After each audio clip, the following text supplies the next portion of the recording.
At the Labour Party conference earlier in the week, Jeremy Corbyn looking more and more like he believes he's a Prime Minister in waiting.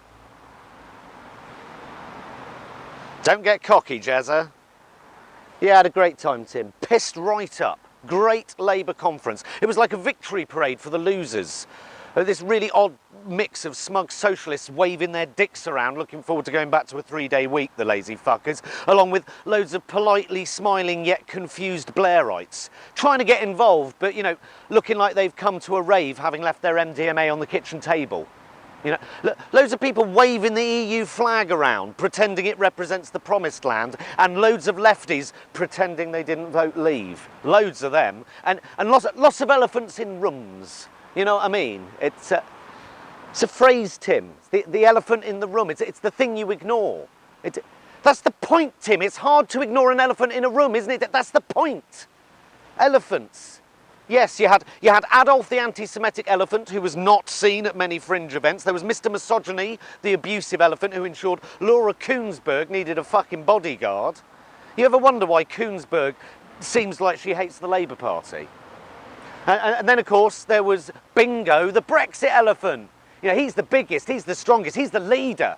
So it's best to just totally fucking ignore him.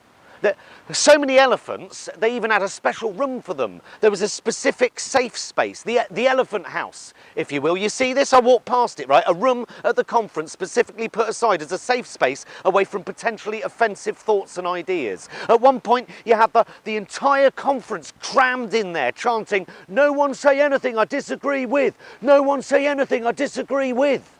Other times, it was just Chuka Ramuna in there, on his own, gently rocking back and forth, sucking his thumb. You know, why? Oh, because Labour's gone all left-wing again. Oh.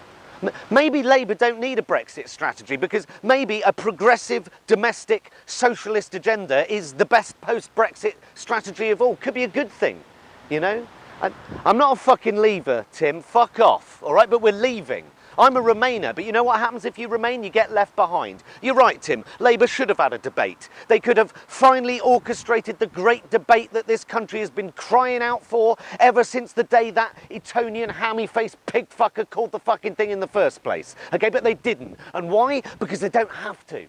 They don't have to wash their dirty EU laundry in public because, one, they never called the fucking referendum in the first place, and two, they won't be in power before we leave anyway. So they just don't have to, unfortunately.